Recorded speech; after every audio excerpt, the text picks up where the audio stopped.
বন্ধ করুন। এই মাদ্রাসার স্বেচ্ছাসেবক ছাত্র বা কেউ থাকলে ওই যে বাচ্চারা দৌড়াদৌড়ি করে বন্ধ করতে হবে। কেউ নড়াচড়া দৌড়াদৌড়ি করে এই মাহফিলের পবিত্রতা ক্ষুণ্ণ করতে পারবে না। আলহামদুলিল্লাহ, আল্লাহ কবুল করেন।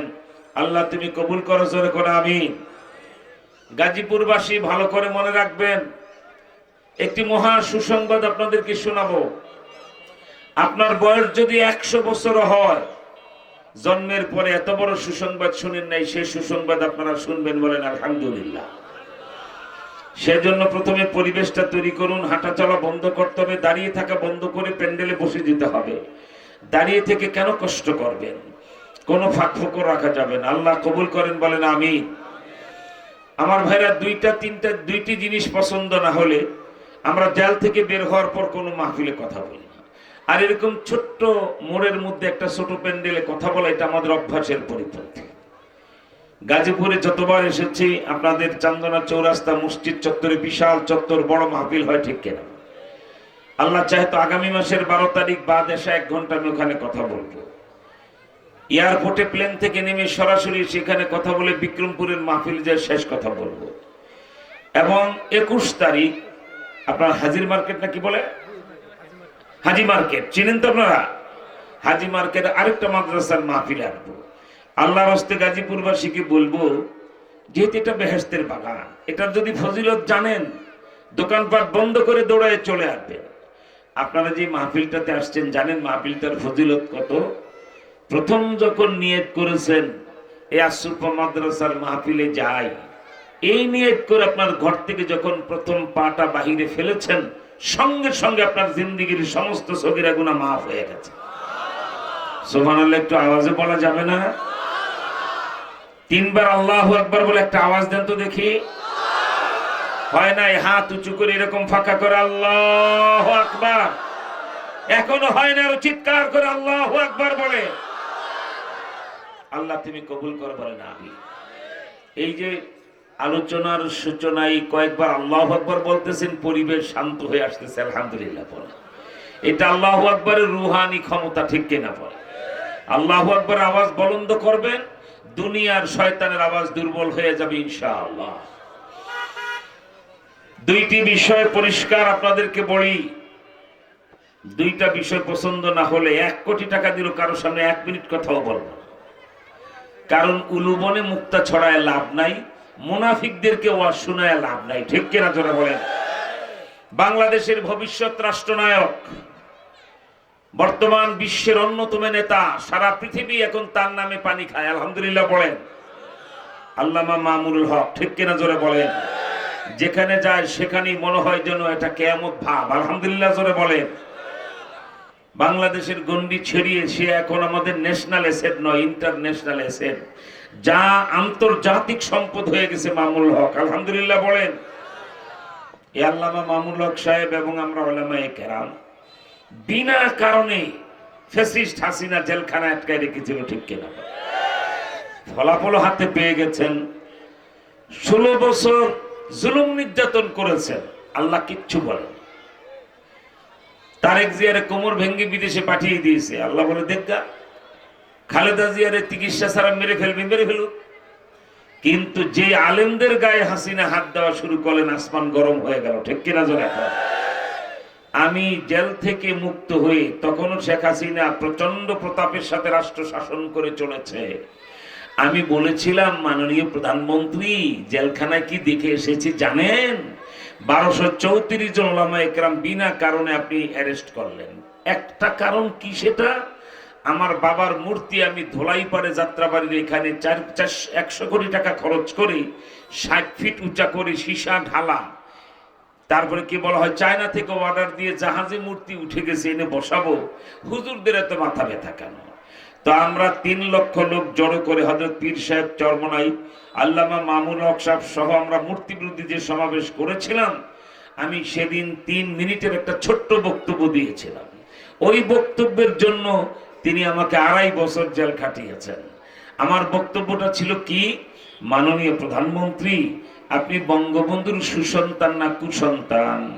যদি কুসন্তান হন, কোনো পরামর্শ নাই, কিচ্ছু বলবো না, যা মন চায় করেন। আর সুসন্তান যদি হন, বঙ্গবন্ধুর আপনি মূর্তি না বানিয়ে ওনার নামে মুজিব মিনার বানান, 1000 ফিট উঁচু করেন, 1000 হরেন সেই মিনারে লাগান। আল্লাহ পাকের 99টা সিফতি নাম, গুণবাচক নাম, যেমন রহমান, রহিম, গফফার, সত্তার, ঠিক কিনা বলেন? আল্লাহর এই 99টা নাম 1 কেজি 1 কেজি স্বর্ণ দিয়ে এক একটা নাম লিখে ওই মিনারে বসায় দেন। আর 1000 মাইকের হরেন আপনি লাগান। পাশেই দাওরা হাদিস মাদ্রাসা ধুলাই পড়ে, যাত্রাবাড়ি মাদ্রাসায় 12,000 ছাত্র, ঠিক কিনা বলেন? সুন্নত তরিকায় আজান হয়। আমি বলেছিলাম মিনারের নাম দেন মসজিদ মিনার, 1000 হরেন লাগায়া ডিজিটাল পদ্ধতিতে যাত্রাবাড়ি মাদ্রাসা মিনারের সাথে এই মিনারের সংযোগ দেন। ওখানে আজান দেওয়া মাত্রই যেন এই মসজিদ মিনারের সমস্ত হরেনগুলোতে আজান ভেজে উঠে, ঠিক কিনা বলেন? এতে হবে কি, এই গাজীপুর চৌরাস্তা থেকে ওদিকে আপনার পদ্মা ব্রিজ, মাওয়া, ওদিকে সাভার, এদিকে একবারে সোনারগাঁ, নারায়ণগঞ্জ, এই বৃহত্তর এরিয়া 4 কোটি মানুষ আমরা বসবাস করি, সবাই ওই মিনারের আজান শুনত। 1000 ফিট উঁচা, 1000 হরেন, বুঝেন এটা কেয়ামত বাবুই তো, ঠিক কিনা? এত সুন্দর করে বানাবেন। ইন্ডিয়াতে যেমন মানুষ কুতুব মিনার দেখতে যায়, মুজিব মিনারটা এত সুন্দর করে বানাবেন, বিদেশের লোকেরা যেন এই মুজিব মিনার দেখতে আসে। প্রস্তাবটা ভালো না খারাপ? আরো আসতে বলেন, ভালো না খারাপ? আমি বললাম 5 ওয়াক্ত আজান হবে। আপনি বঙ্গবন্ধুর সুসন্তান হলে আপনার বাবার কবরে প্রত্যেক আজানের সওয়াব পৌঁছবে, কারণ মিনারটা মুজিব মিনার, তার নামে অক্ষ করা, ঠিক কিনা? একজন মুসলমান বেনামাজি মদ খায়, আমল আখলাকুর নামে অর্ধেক টাকা আপনি সরকারি ফান্ড থেকে দেন, বাকি অর্ধেক টাকা আমরা মামুনুল হকরা ওয়াজ মাহফিল থেকে উঠাই দেব। ওনার বাপের নামে মিনার হবে আর মুফতি নুরানি টাকা উঠাই দিবে। শয়তান কি গাছে ধরে? এমন প্রস্তাব আমার বাবার নামে কেউ দিলে তাকে আমি বিক্রমপুরের অরিজিনাল ঘি দিয়ে পোলাও বানায় বিক্রমপুরের পদ্মার ইলিশ দিয়ে খাওয়াইতাম, ঠিক কিনা? যে আমার বাবার নামে এত সুন্দর প্রস্তাব হুজুর দিয়েছেন, ঠিক। আমি সেদিন বলেছিলাম 3 লক্ষ লোক চট্টগ্রামে, যে বঙ্গবন্ধুর মতো আকার্ষ একটা নেতা। শোনেন, আপনি কোন হুজুরদের দল করেন, আমাদের মামুলক সাহেবের দল করেন, আর চরমনার পীর সাহেবের দল করেন, আর জিয়ার দল করেন, বঙ্গবন্ধুর অবদান আমরা কেউ অস্বীকার করি না, ঠিক কিনা? বাঙালি হিসাবে তার অবদান অস্বীকার করলে হবে আত্মহত্যা এবং আমাদের হবে বেঈমানি, বিশ্বাসঘাতকতা। আপনার বাবাই জাতির জন্য 14 বছর জেল খেটেছে, কি বলা হয়, যৌবনে, যুবক অবস্থায়। এটা তার বিশাল অবদান, ঠিক কিনা বলেন? এবং জেলখানায় বঙ্গবন্ধুর নিজের হাতে লেখা আত্মজীবনী, আমি 7 বার বইটা পড়েছি, শেখ মুজিবের নিজের হাতে লেখা আত্মজীবনী। সে যে কতটা দেশপ্রেমিক তার ওই বইতে আমি প্রমাণ পেলাম। যে তিনি তখন ছাত্র, ওই কলকাতা ইসলামিয়া কলেজে পড়ে শেখ মুজিব। ওই পাকিস্তান আন্দোলনের সময় তার রাজনৈতিক গুরু তো সোহরাওয়ার্দী, তার সাথে বিভিন্ন জায়গায় যেতেন, এবং সে খুব আক্ষেপ করে লিখেছে, টু নেশন, দ্বিজাতি তত্ত্বের ভিত্তিতে ভারত টুকরো হয়ে গেল 47 সালে। একটা হিন্দু আর একটা মুসলমান, হিন্দুদের হিন্দুস্তান, মুসলমানদের পাকিস্তান, ঠিক কিনা বলেন? একটু ইতিহাসের লেখাপড়া করে কিছু জ্ঞান বুদ্ধি রাখবেন, কারণ বাংলাদেশে 3 মাসের ভিতরে দেখবেন আবু জেহেলের মক্কা মদিনাওয়ালার মক্কা হয়ে যাবে ইনশাআল্লাহ। 3 মাস পরে নির্বাচনের পরে বাংলাদেশ হবে হযরত ওমরের জমানায় ইনশাআল্লাহ। এদেশের কোটি মানুষ সিদ্ধান্ত নিয়ে ফেলেছে, তন্ত্র মন্ত্র নয়, প্রিন্স আর যুবরাজ নয়, এবার রাষ্ট্র ক্ষমতায় আসবে কোরআন। গাজীপুরবাসীকে এটা চায়, আল্লাহর হুকুম নবীর তরিকায় বাংলাদেশ চলবে, এটা গাজীপুরবাসী চায়। কারা কারা চায় হাত তোলে, আল্লাহু আকবার বলে আওয়াজ দিয়ে দেখায় দেন। জোরে নারায়ে তাকবীর, আল্লাহু আকবার বলে দেখান। আল্লাহ তুমি কবুল করো, বলেন আমিন। অচিরেই দেখতে পাবেন আগামীকাল সূর্য উঠে যেমন কেউ ঠেকাতে পারবে না। বাংলাদেশের হাইকোর্ট, সুপ্রিম কোর্ট, জজ কোর্ট, আইন আদালত, স্কুল কলেজ, ইউনিভার্সিটি, ব্যাংক, বিমা, হাট ঘাট, মাঠ, আর কোন নেতার পানি পড়ায় চলবে না, কোরআনের পানি পড়ায় চলবে। এটা কেউ রুখতে পারবে না ইনশাআল্লাহ। জোরে কন। আপনি যদি চান আপনার কপাল খুলে যাবে, যদি না চান আবু জেহেলের পরিণতি আপনার হয়ে যাবে, ঠিক কিনা? জোরে কন। আবু জেহেল গেছে যেখানে আপনি যাবেন সেখানে, আর যদি চান নবীর সাহাবীরা গেছে যেখানে আপনি যাবেন সেখানে। কিন্তু বাংলাদেশ ইসলাম হয়েই যাবে এবার ইনশাআল্লাহ বলেন। বুঝতে পারতেছেন না? দুনিয়াদার নেতারা যা চান্দা খায় কুত্তার গু খাওয়ার মতো চান্দা তোলে, মানুষের নাবিশ্বাস তুলে ফেলেছে। যারা নাস্তিক মার্কা নেতা, সাবেক মন্ত্রী হয়েও ভারতের পক্ষে গান গায়, নির্লজ্জ বেহায়া দেখেছি, এমন বেহায়া আমি দেখি নাই। 16টা বছর লক্ষ লক্ষ নেতা কর্মীদের বিরুদ্ধে মামলা। দলের নেত্রী খালেদা জিয়া কত ভালো মানুষ, ভদ্র মহিলা, বাজে কথা বলে না, শেখ হাসিনার মতো বস্তির কথা বলে না, ঠিক কিনা বলেন? সভ্য এক নারী, তার বাড়ির সামনে বালুর ট্রাক ফেলায় রাখলে সরাবার ক্ষমতা রাখেন না, আর বড় বড় নেতাগিরি ফুটান আর ভারতের পক্ষে কথা বলেন। পরিষ্কার সিদ্ধান্ত এবার, বাংলাদেশের মানুষ রাস্তায় কুকুর চলতে দিবে, বাংলাদেশের মানুষ রাস্তায় শুয়োর চলতে দিবে, বাংলাদেশের মানুষ রাস্তায় হিন্দু বৌদ্ধ খ্রিস্টান চলবে, স্বাধীনভাবে তারা ধর্ম চর্চা করবে। হিন্দু মন্দিরে যাবে, নো অবজেকশন, খ্রিস্টান গির্জায় যাবে, নো অবজেকশন। কিন্তু বাংলাদেশের মাটিতে কোনো ভারতের দালাল আর চলতে দেব না, ঠিক কিনা? কারা রাজি হাত তুলে আল্লাহু আকবার বলে দেখাও। ভারতের দালাল আর বাংলাদেশে চলতে পারবে না, ঠিক কিনা? জোরে বলেন। সাবেক মন্ত্রী এত বড় দলের এত বড় নেতা হয়ে ভারতের ভয়তে আর রাতারাতি ভারতবন্দী কেন হয়ে গেলেন আমরা বুঝি। এত গালাগালি ভারতরে করতেন, আর এখন ভারতের গুণগান কেন? ভারত চায়না মুলার রান দেখাইছে যে আমার প্রিয় লোকটা তো ক্ষমতা থেকে বের করে দিয়েছো, তোমরা কথা মতো চললে তোমাদেরকে ক্ষমতায় আনবো।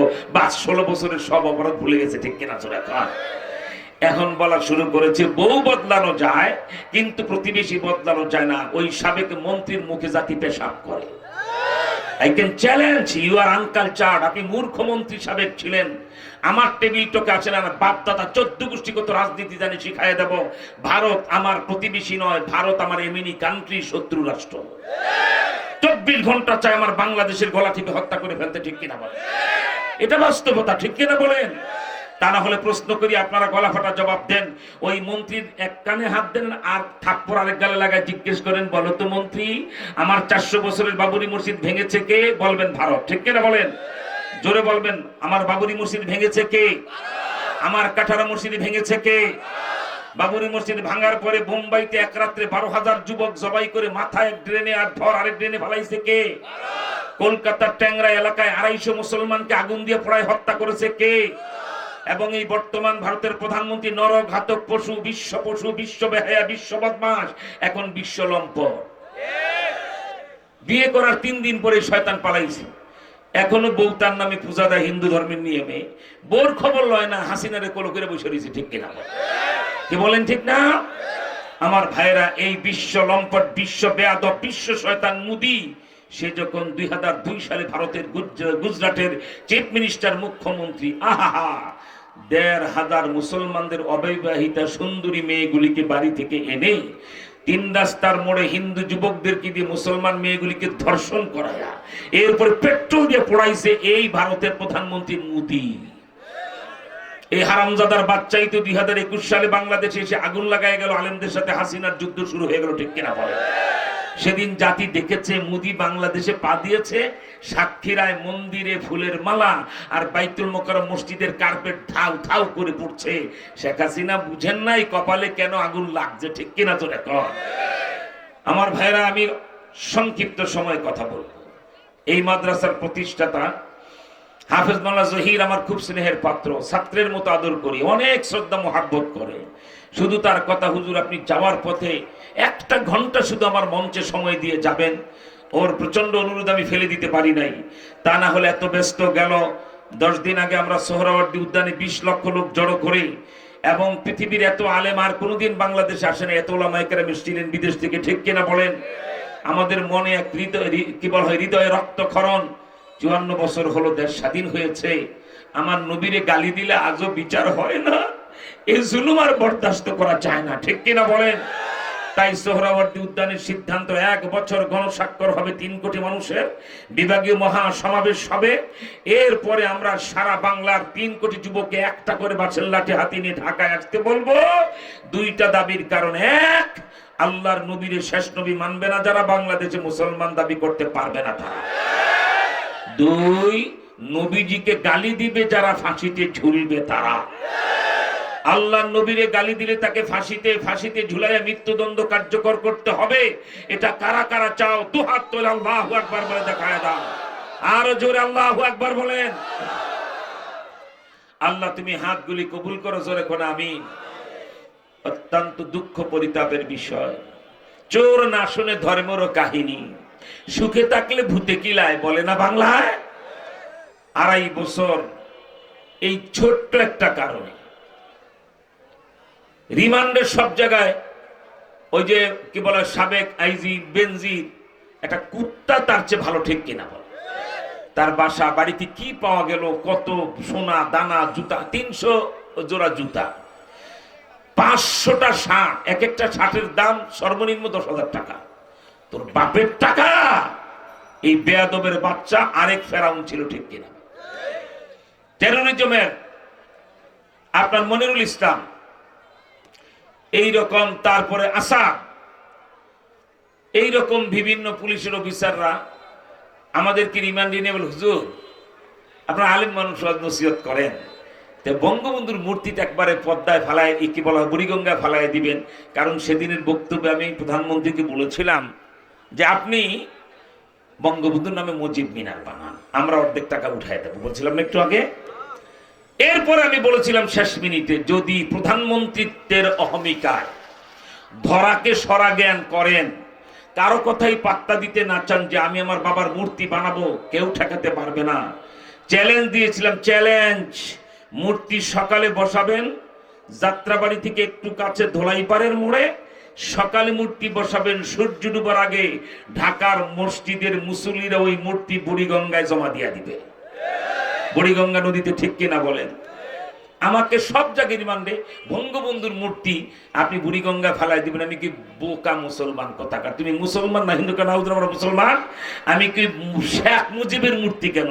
মোহাম্মদ সুলতানের মূর্তি বানাও না গাজীপুর চৌরাস্তায়, ভাঙ্গা টুকরা টুকরা করে ওটা সাগরে ফেলানো মোহাম্মদ সুলতানের নির্দেশ, ঠিক কিনা? তোরা নবী রাসূলের মূর্তি ভেঙে ফেলাবো আর হ্যাঁ শেখ মুজিবের মূর্তির কথা বলে।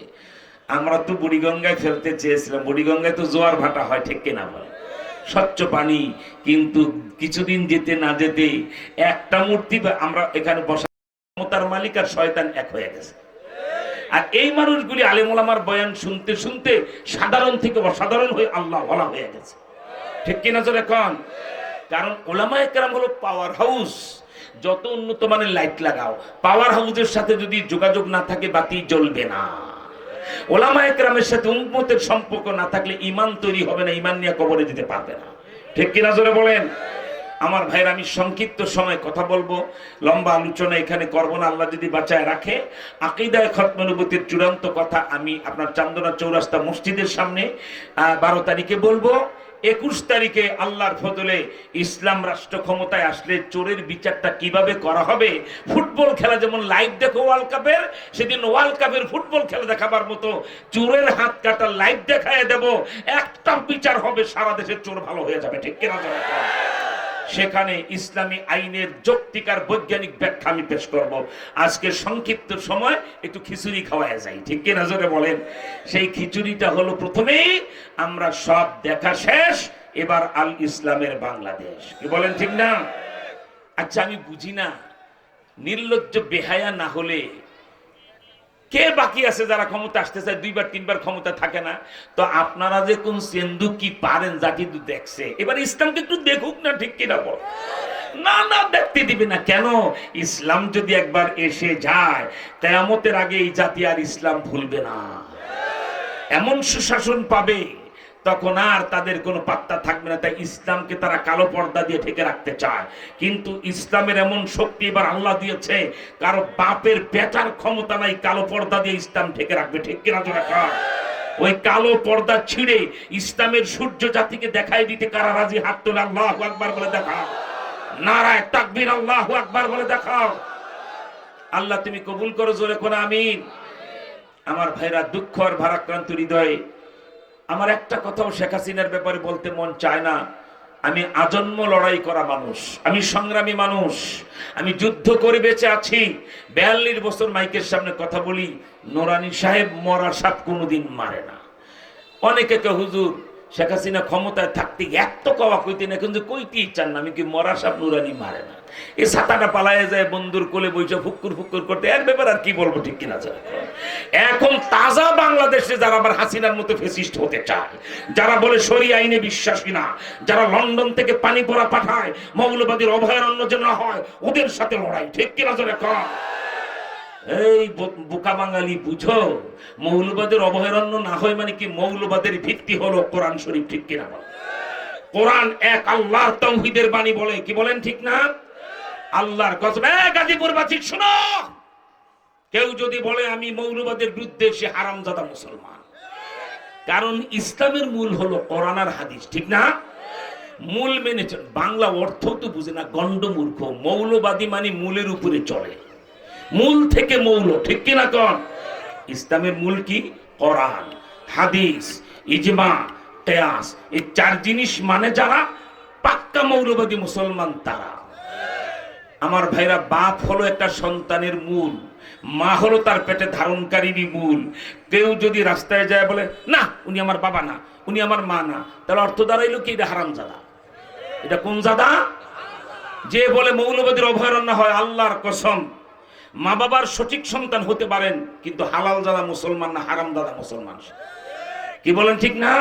দুই, কেউ যদি বলে শরিয়া আইনে আমরা বিশ্বাসী না, খোদার কসম, হানাফি, মালিকি, শাফিঈ, হাম্বলি, এরপরে কাদরিয়া, চিস্তিয়া, এরপর নকশবন্দিয়া, মুজাদ্দাদিয়া, চার তরিকা, চার মাযহাবে ওই ব্যক্তি মুরতাদার কাফের, যে ব্যক্তি বলে আমরা শরিয়া আইনে বিশ্বাসী না। শরিয়া আইনে বিশ্বাসী না মানে শরিয়া আইনের প্রথম ভিত্তি কোরআন। চোরের হাত কাটতে বলেছে, জেনাখরকে রেজম করতে বলেছে, আর খুনিকে প্রকাশ্যে মানুষের সামনে সরকারের প্রধান কি বলা বিচারপতি নির্দেশে মাথা থেকে কি বলা হয়, শরীর থেকে মাথা আলাদা করতে বলছে, ঠিক কি না? তা শরিয়া আইনে বিশ্বাসী মানে কি? আল্লাহর কোরআনের আইন মানি না। আর ইসলাম বলে তুমি আর মুসলমান নাই, তুমি মুরতাদ হয়ে গেছো, ঠিক কিনা? সে যাই হোক, সাধু সাবধান, এবার বুঝতে ভুল করবেন না ইনশাআল্লাহ। আল্লাহ চাহে তো দেখেন হিংসাটা কেমন। মামুনুল হক আল্লাহ তার সব দিক দিয়ে এমন দেওয়া দিয়েছে, বাস্তাতান ফিল ইলমি ওয়াল জিসমি। এমনি 5 লাখ লোকের মাঝে মাথা হাঁটলেও মাথাটা দেখা যায়। 6 ফিটের মতো উঁচা, শেখ মুজিবের চেয়ে 1 ইঞ্চি বড়, 1 ইঞ্চি উঁচা। আবার আফগানিস্তানে যাওয়ার পরে 22 হাত লম্বা আফগানি পাগড়ি, তাদের বিদেশ মন্ত্রী মোল্লা আমির মুত্তাকি মামুল হকের মাথায় ওই আফগানের তালেবানদের যে ওই 22 হাত পাগড়ি, এটা পেছাই দিছে 6 ফুটের মানুষটারে। আরো যদি আধা ফিট পাগড়ি দিয়ে উঁচা করে, এটা তো পাক্কা তাল গাছ হয়ে যায়, ঠিক কিনা? আর যেখানে মামুল হক গেছে সেখানে লাল কার্পেট বিছায় দেয়। তিনি বিচার বিভাগ দেখতে গেলেন, প্রধান বিচারপতি তার অফিসে লাল কার্পেট বিছাই দিলেন। মামুল হক গেলেন পররাষ্ট্র মন্ত্রণালয়ে, সেখানে লাল কার্পেট বিছাই দিল। মামুল হক তাদের প্রতিষ্ঠান দেখতে গেলেন, ইউনিভার্সিটিগুলি তাকে লাল কার্পেট বিছিয়ে দিয়েছে। বাংলাদেশের একদম নাস্তিক মুরতাদ আর ভারতের গু খাওয়া নেতারা, যারা ভারতের গু খাওয়া রাজনীতি করে, মামুনুল হক বাংলাদেশের রাষ্ট্রপতি না, বাংলাদেশের প্রধানমন্ত্রী না, বাংলাদেশের সেনা প্রধান না, বাংলাদেশের অমুক না, তার এত সম্মান কেন? এদের ভিতরে ভয় ঢুকছে, মামুল হক বাংলাদেশের মোল্লা ওমর হয়ে যাবে, ঠিক কিনা? চোরের মনে পুলিশ, পুলিশ, ঠিক কিনা? জোরে খান। আচ্ছা, মামুল হকের তো সুবিধা কি? বাংলাদেশ দ্বারা প্রধানমন্ত্রী হতে চাও, তার বাপ মায়ের মর্যাদা মামুল হকের বাপের জুতার দুলার মূল্য। 1 কোটি শেখ মুজিব, 10 কোটি জিয়া এক পাল্লাই দিল। মামুল হকের বাবা যে বুখারী শরীফ পড়াইতে যায়, যে সনদটা বলছে, قال امام البخاري رحمه الله تعالى حدثنا المكي بن ابراهيم قال حدثنا يزيد بن عبيد عن سلمة ابن الاكوع قال سمعت النبي صلى الله عليه وسلم يقول من يقول علي ما لم اقل فليتبوأ مقعده من النار। বুখারী শরীফ জিলদ আউয়াল 21 পৃষ্ঠা, প্রথম হাদিস সুলাসি। মামুনুল হকের বাবা যেই বুখারীর হাদিসের সনদটা পড়াইলেন ছাত্রদেরকে, এই হাদিসের সনদটা এক পাল্লাই দিলে 1 কোটি শেখ মুজিব, 10 কোটি জিয়া, অপর পাল্লাই দিলে আমার রাসূলের এই হাদিসের সনদের সমান ওজন হবে না, ঠিক কিনা? সেই বেড়ায় মামুনুল হকের জন্মদাতা। ব্যক্তিগতভাবে খুব লেখাপড়া করেছেন আপনারা, তাই না? দণ্ডমূর্খ হয়েছেন, সিম্পল বিএ পাশ করে দেশ থেকে পালিয়েছেন। আর মামুনুল হক 1997 সালে সারা বাংলাদেশে ব্যাপক বোর্ডে এশিয়ান ইউনিভার্সিটি থেকে অর্থনীতিতে মাস্টার্স। বেডারে যেমন লেখাপড়া আল্লাহ দিছে, যেমন মেধাবী সাইজটাও বানাইছে ওই রকম, ঠিক কিনা? জোরে বলেন।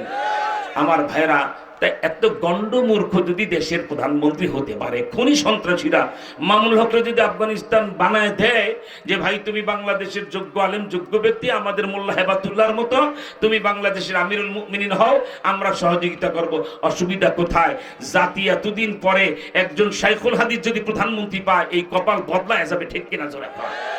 সেজন্য আমার ভাইরা ওলামায়ে কেরাম একটা অবস্থা তৈরি করেছেন এবং অবস্থা হয়ে গেছে, আলহামদুলিল্লাহ বলেন। সেজন্য আপনাদের দৃষ্টি আকর্ষণ করে বলবো, আল্লাহর রাস্তে আপনাদেরকে বলি, ইসলাম কত যৌক্তিক দেখেন। মনে আছে আমি যে একটা মেসওয়াকের কথা বলেছিলাম? এই গাজীপুরবাসী ভয় পায়েন না, আমি রকেট লঞ্চার বাইট করতেছি না পকেট থেকে, মেসওয়াক, এটার নাম কি? গেল 10 দিন আমি 8 বার বিমানে উঠতে হয়েছে ডোমেস্টিক এয়ারবাসগুলিতে। আবার কালকেই আপনার 4টার সময় আমি প্লেন উঠবো, আমি যায় মাগরিবের নামাজ রাজশাহী এয়ারপোর্টে পড়বো। রাজশাহীর নওগাঁয় আপনার সাপাহার মাদ্রাসায় মাহফিল করে রাতে রাজশাহীতে এসে সকাল 10:30টার প্লেনে ঢাকায় এসে আমার বাসায় ঢোকার সুযোগ নাই, 2:10-এ আবার আমাকে সৈয়দপুরের ফ্লাইট। একদিনে সকাল বিকাল 2 বার প্লেন উঠতে হবে কোরআনের কথা বলতে। আমি যখন এই অভ্যন্তরীণ ডোমেস্টিক এয়ারবাসগুলিতে প্লেনের যাত্রী হই, আমি জানালার কাছে বসি, এই মেসওয়াকটা আমার পকেটে তখনও থাকে। এদিকে আমার প্যাসেঞ্জার হিসাবে মূল্য কমে যায়, বরং তো স্পন্দিত হৃদয়ে আকাশে বিমান উড়ে, বিমানের কি বলে জানালার পাশের যাত্রী আমি, স্পন্দিত হৃদয়ে আমার গর্ব হয়, আমি আকাশে উঠছি বিমানে, আমার পকেট আমার রসুলের মেসওয়াক, এটা আমার অহংকার। আমি যৌক্তিক কথা বলছিলাম, আজকে বিজ্ঞানের ইসলাম একটু বুঝাই দিয়ে যাই এই মেসওয়াকটা নিয়ে কথা। ইসলাম কাকে বলে? Islam is complete good of life. Islam পূর্ণাঙ্গ জীবন বিধান, একটা জিনিসও দেখাইতে পারবে না অযৌক্তিক। এই যে আপনারা চাইনিজে যায় গরু ছাগল, মানে গরু ছাগল কি কুত্তাও একটু পরিষ্কার করে খায়, কিন্তু বড় লোকই ফুটে দিয়েছে এই একটু গোস্ত খায়, একটুটা খায়, একটুটা টান দেয়, এখানে গোস্ত রয়ে গেছে, ওখানে ভাগ পড়ে আছে। এটা বিভিন্ন প্রাণীর খাওয়া, কোনো মুসলমানের খাওয়া না। ইসলাম বলেছে 2 হাত কবজি পর্যন্ত ধোও, ছোট্ট একটা কুলি করো, হাতে বিসমিল্লাহি ওয়া আলা বারাকাতিল্লাহ বলে খাওয়া শুরু করো, খাদ্য শেষে প্লেটটাকে এত মুছে খাও। মা আয়েশা বলছেন, বেটা গাজীপুরের জমিদারের বাচ্চা হলে তো মুহাম্মদ সাল্লাল্লাহু আলাইহি ওয়াসাল্লামের একটা জুতার দুলার মূল্য হইবা না, ঠিক কিনা? নবী যদি এমনি খায়, মা আয়েশা বলে আমার স্বামী মুহাম্মদ সাল্লাল্লাহু আলাইহি ওয়াসাল্লাম খাওয়ার পরে উনি প্লেট রেখে দিলে আমি পরে এসে কোন প্লেটটায় খাইলেন আর কোনটা আগে ধুয়ে রাখছি আলাদা করতে পারতাম না, দুইটা একরকমই মনে হইতো। মানে কত পরিষ্কার করে নবীজি খাইতেন, সুবহানাল্লাহ বলেন। আর তুমি আজকে মানুষের সামনে আঙ্গুল চাটতে লজ্জা পাই, যে ফকিরের মতো বলতে আঙ্গুলও খাইয়া ফেলাবে। অথচ নবীজি যে আঙ্গুল চাটতেন, প্লেট চাটতেন, আজ আমেরিকার বৈজ্ঞানিকরা, এই চিকিৎসা বিজ্ঞানের বৈজ্ঞানিকরা এটার গবেষণা করে কলমা পড়ে মুসলমান হয়ে গেছে। আমেরিকান মেডিকেল সায়েন্স চিকিৎসা বিজ্ঞান দেখলো, কেউ যদি খাওয়ার সময় বারবার আঙ্গুল চাটে, খাওয়া শেষে প্লেটটা মুছে খায়, তাহলে তার স্টোমাকে, লিভারে ক্যান্সার হয় না। আরেকটা জিনিস বৈজ্ঞানিকরা বলছে, মানুষের হাত জলাশয় আর মরুভূমি, আমাদের হাতে 2 রকমের চামড়া। এই যে ভিতরে এটা মরুভূমি, এদিকে তাকাও, এটা মরুভূমি। একটা পশম কি এখানে আছে? এখানে পশম নাই, আছে। এটা জলাশয়, আফ্রিকার মহাজঙ্গল। আর এটা হলো সাহারা মরুভূমি। আল্লাহ পাক এক হাতের কবজির মধ্যে মরুভূমিও দিয়েছেন, আবার আফ্রিকার মহাজঙ্গলও দিয়েছেন, ঠিক কিনা? এখন বৈজ্ঞানিকরা বলে যে মুহাম্মদ সাল্লাল্লাহু আলাইহি ওয়াসাল্লাম কেন চেটে চেটে আঙ্গুল খেতেন, যে তার একমাত্র কারণ হল আল্লাহু আকবার। আহা, নবীজির প্রত্যেকটা সুন্নতে কত উপকারিতা, কত বিজ্ঞান। মানুষ যখন আঙ্গুল চাটে, এই যে আমাদের মরুভূমির যে চামড়াটা, এই চামড়াটা থেকে এমন একটা খাদ্য, এমন একটা মেডিসিন খাদ্যের সাথে পেটে যায়, ওইটা কুওয়াতে হাজেমা, হজম শক্তি বাড়ায় দেয়। এই জন্যই দেখবেন কোন মসজিদের খতিব, খানকার পীর, আল্লাহর ওলি বুজুর্গ পেটের ভিতরে টিউমার হয় না, ক্যান্সার হয় না, হাসপাতালে পইরা থাকে না। আর যত কোটিপতি এই গ্রুপের মালিক, সেই কোথায়? সিঙ্গাপুর মাউন্ট এলিজাবেথ হাসপাতালে। কেন? ওনার পেটের বাম পাশ দা টেলিভিশন বেরিয়েছে, আরেক দিক দিয়ে টিউমার বাইরেছে। কেন? ওই যে সারা জীবন চামিচ দিয়ে গুতুগুতি করে, ওই চামিচ দিয়ে খেতে খেতে ওই হাতের কি বল ভিতরের ভাগের ওই মেডিসিনটা পেটে যায় নাই, পেটের ভিতরে ক্যান্সার হয়ে গেছে, টিউমার হয়ে গেছে, ঠিক কিনা বলেন? আর তবলিগের 90 বছরের বুড়ো টঙ্গী ইস্তেমার মাঠে যায় দেখবেন যখন খিচুড়ি বসায় এত ধুলাবালি উড়ে, আমার জরিপের ধুলাবালি আর খিচুড়ি সমান সমান খাওয়া হইল খাও, ঠিক কিনা? আপনি খাইয়া দেখেন 2 দিনের ভিতরে কলেরা হাসপাতালে যায় মরতে হবে আপনার। এই বুড়া মানুষগুলি এই দুলাবালির ভিতরে খিচুড়ি রান্না করে খেয়ে বাদ মাগরিব মুরব্বীদের বয়ানে বসে এরপরে এশার ছুটি দিলে যখন উজুখানায় যায় মেসকটা ডলা দেয়, আল্লাহকে এই পেটের ফেরেশতারা যদি লোহা খাইয়া থাকে এটাও হজম করায় দাও, ঠিক কিনা? সুবহানাল্লাহ বলে, সুবহানাল্লাহ বলে। শোনো গাজীপুরবাসী যুবকরা বিশেষ করে, এটা মেসওয়াক, এটা জৈতুনের ডাল আমি 70 টাকা দিয়ে কিনি, আর 20 টাকারটা পাওয়া যায় পাকিস্তানি প্যাকেটটা। আমাকে 15-20 দিন 1 মাস পর্যন্ত এটা পকেটে রাখতে হয়, 1 মাস পর পর একটা নতুন আমি কিনি। জৈতুন সর্বোত্তম মেসওয়াক, ঠিক কিনা বলেন? এখন বাংলাদেশের ওই যে তবলিগের মুরব্বীদের সাথে একটু সম্পর্ক রাখে বড় শিল্পপতি, আমেরিকায় গেছেন, যায় আমেরিকার পত্রিকায় তিনি একটা অ্যাড দেখলেন, আমেরিকার ওয়াশিংটন অমুক লেনে একজন দাঁতের ডাক্তার, তিনি চিকিৎসা দেন এবং তিনি পৃথিবীর সবচেয়ে বড় দাঁতের ডাক্তার, ওনার উপর আর বড় দাঁতের ডাক্তার নাই। তার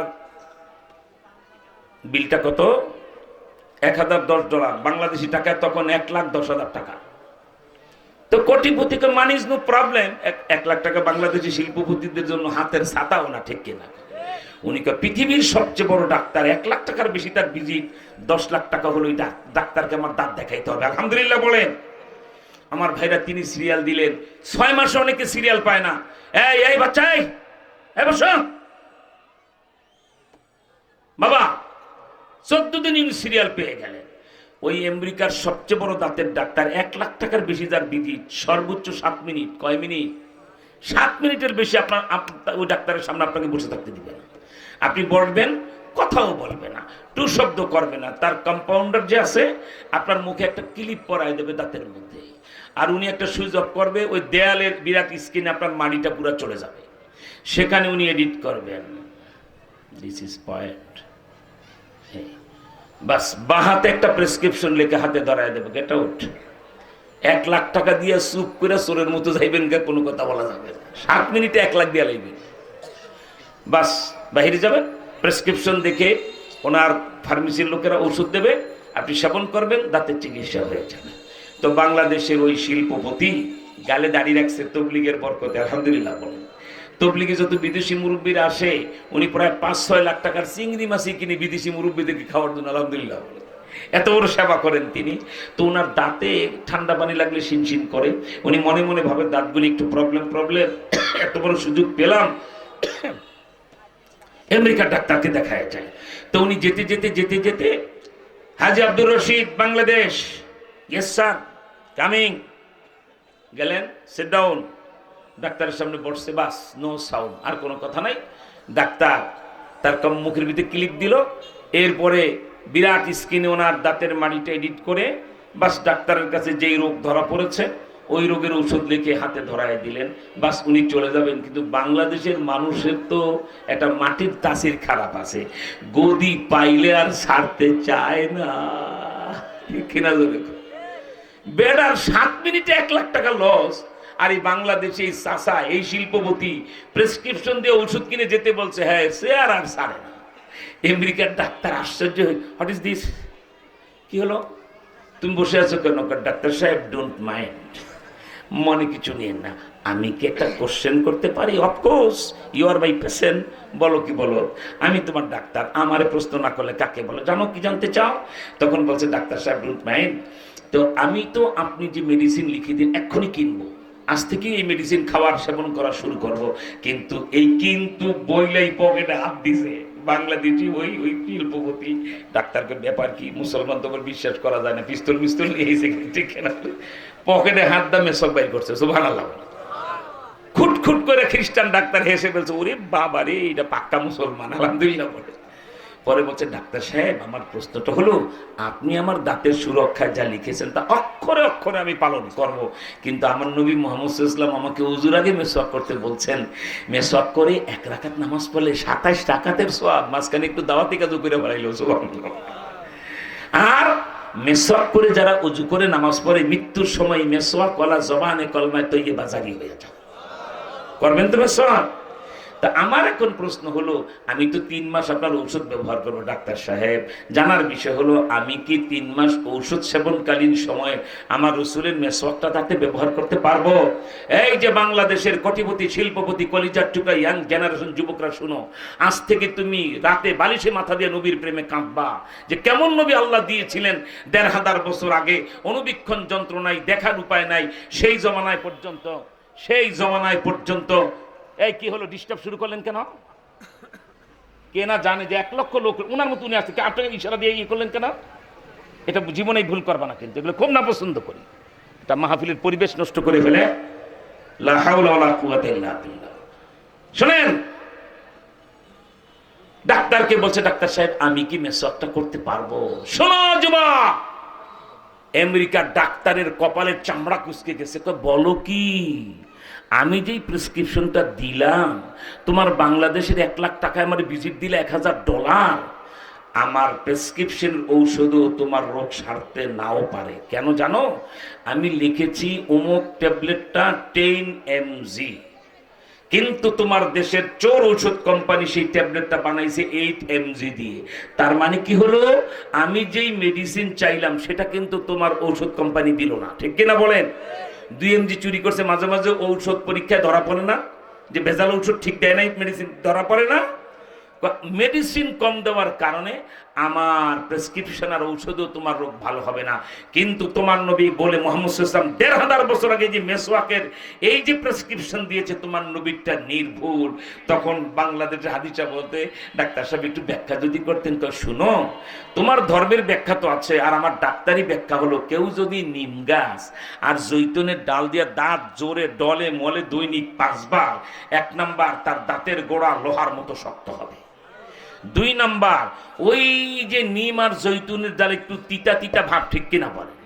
ওই যে শ্বাস প্রশ্বাস আপ ডাউন করতেছে, দাঁতে মেসওয়াকটা ডলতেছ, ওই আপ ডাউনের কারণে তোমার পাকস্থলিতে যে ওই তিক্ত ভাবটা যায় আর আসে, এতে তোমার পেটে কোনোদিন লিভারে ক্যান্সার হবে না। 3 নাম্বার উপকার হলো, তোমার ওই তিক্ত মেসওয়াকের ভাবটার কারণে তোমার হজম শক্তি বেড়ে যাবে, তুমি বৃদ্ধ বয়সেও খাইয়া হজম করতে পারবা। আলহামদুলিল্লাহ। ওই ডাক্তার, তার সামনে বাংলাদেশে মুসলমানরা চিৎকার করে উঠছে, সুবহানাল্লাহ, আমার নবীর সুন্নাত কত উঁচা, ঠিক কিনা? আমার ভাইরা, সেজন্য আপনাদেরকে বলি, এবার দিনই এই যে গাজীপুর অজু করে 1 ওয়াক্ত নামাজ পড়লেন, 1 রাকাত পড়লেন, 1 রাকাতের সওয়াব। কিন্তু অজুর আগে যদি মেসওয়াকটা একটু ডানে বামে নাড়া দিয়ে দাঁতটা ডলা দিয়ে নেন, এরপর অজু করো, 1 রাকাতে 27 রাকাতের সওয়াব। সুবহানাল্লাহ বলেন। আমার দাদা উস্তাদ শেখুল হাদিস আল্লামা জাকারিয়া রাহমাতুল্লাহ আলাই ফাজাইলে আমাল লিখেছেন। গোটা পৃথিবীর সমস্ত মসজিদ ওই কিতাবটা তালিম হয়, ঠিক কিনা? ওই কিতাবের লেখক লিখেছেন 100টা ফজিলত মেসওয়াকের। কয়টা? 1। যারা নিয়মিত ওযুর আগে মেসওয়াক করবে, মৃত্যুর সময় মেসওয়াকের বরকতে তার জবানে কলমায়ে তৈয়বা জারি হয়ে যাবে, আর মরার সময় যার মুখে কলমা জারি সে জান্নাতি হয়ে যাবে। ঠিক কিনা জোরে কোন? তাহলে তুমি বেহেশতে যেতে চাও, ঈমান নিয়ে মরতে চাও, কাল থেকে নিম গাছের ডাল কিনে বা অথবা নিম গাছের ডাল তো কিনা লাগে না, পাওয়া যায়, ওই প্যাকেট মেসওয়াক হলে না কিনা লাগে, কি বলেন ঠিক না? তুমি কাল থেকে একটা নিম গাছের ডাল কেটে 5 ওয়াক্ত নামাজের ওযুতে গোসলের আগে তুমি ব্যবহার করো। হ্যাঁ, রাত্রে শোয়ার টাইমে তুমি একটু ব্রাশ করলা পেট দিয়ে, ইসলামে আপত্তি নাই। ঘুম থেকে উঠেছ, মন চায় একটু ব্রাশ করতে পারো, আপত্তি নাই। কিন্তু 5 ওয়াক্ত ওযুর আগে এই মেসওয়াকের আমল হবে। যদি হয়, মৃত্যুর সময় কলমা জারি হবে। কারা কারা কাল থেকে নবীর মেসওয়াকের আমলটা জারি করে হয় কিনবেন অথবা নিম গাছের ডাল কেটে বানাবেন? কারা কারা হাত তোলা? আল্লাহু আকবার। আল্লাহ তুমি হাতগুলি কবুল করো, জোরে কোন আমিন। হাত নামান, একটু মেহরবানি করে এগিয়ে বসেন। আর 3 মিনিট ঘড়ি ধরে 2-3 মিনিট আমি কথা বলবো, এর বেশি সময় দিতে পারবো না। একটু কাছে আগানো, অসংখ্য ভাইরা দাঁড়ানো, তারা যদি একটু জায়গা পায়, কারণ আমি খতমে নবুতের কথা বলবো তো কোটি মানুষ বাংলাদেশে জানে। আমি যদি 10 মিনিট কথা বলি, 2 মিনিট আমার নবীর খতমে নবুত বলবোই, ঠিক কিনা বলেন? এখন যে আয়াত পড়েছে, এদিকে তাকান, অখাতামান নবিয়্যিন, এই আয়াতের ব্যাখ্যা দিলে লাগবে 1 ঘন্টা, আর আমি বলবো 2 মিনিট। সুতরাং খতমে নবুত কি, কাদিয়ানি না কাফের কেন, এই আয়াতের তাফসীর বুঝতে হলে আমি প্রশ্ন করব, আপনারা জবাব দিবেন। বলেন তো, আল্লাহ কয়জন? আরো আসতে বলেন, মনে মনে বলেন। বলদ কি গাছে ধরে? গাজীপুরের আজকের মাহফিলে পাওয়া যায়। তুমি যে আল্লাহ বলতে এত কৃপণতা করছো, আল্লাহ কয়জন? একজন বলো, আওয়াজ দাও না। এই জমিনে বসে আল্লাহর কোন প্রিয় বান্দা যদি বলে আল্লাহ, মুখটা হাঁ করে একটা ডাক দিলেন, আল্লাহ বলে ফেরেশতার আমার মারেফাতে নূর দিয়ে আমার বান্দার মুখটা ভরে দাও। সুবহানাল্লাহ বলেন। আওয়াজ দেওয়ার জায়গাই তো এটা, ঠিক কিনা বল? যেখানে আওয়াজ দেওয়ার জায়গা, আওয়াজ তৈরি করছে যে, কথা বলতে দাঁত দিলেন, জিহ্বা দিলেন, তাও কথা সুন্দর হবে না। জিহ্বার গোড়ায় কন্ট্রোলার হিসাবে আরেকটা ছোট্ট জিহ্বা দিলেন যে আল্লাহ, সেই আল্লাহর নামে আওয়াজ হয় না, ঠিক কিনা বলেন? তাই সবাই বলেন, আমি প্রশ্ন করি, খতমে নবুয়ত কি? কাদিয়ানীরা কাফের কেন? এই ব্যাপারে আজকে আমি আলোচনার সূচনা করব ইনশাআল্লাহ। আপনার কি বলে 12 তারিখ ডিসেম্বরের, ওই দিন সম্ভবত শুক্রবার, চান্দনা চৌরাস্তা মসজিদের সামনে বাদেশে 1 ঘন্টায় কথায় তার ব্যাখ্যা দেব। এবং তার চূড়ান্ত কথা আল্লাহ বাঁচায় রাখলে ডিসেম্বরের 21 তারিখ হাজি মার্কেটের সামনে আরেকটা মাদ্রাসার মাহফিল, সেখানে একবার আপনাদেরকে মদিনাওয়ালার পরিপূর্ণ খতমে নবুয়তের ইতিহাস দেখায় দেব।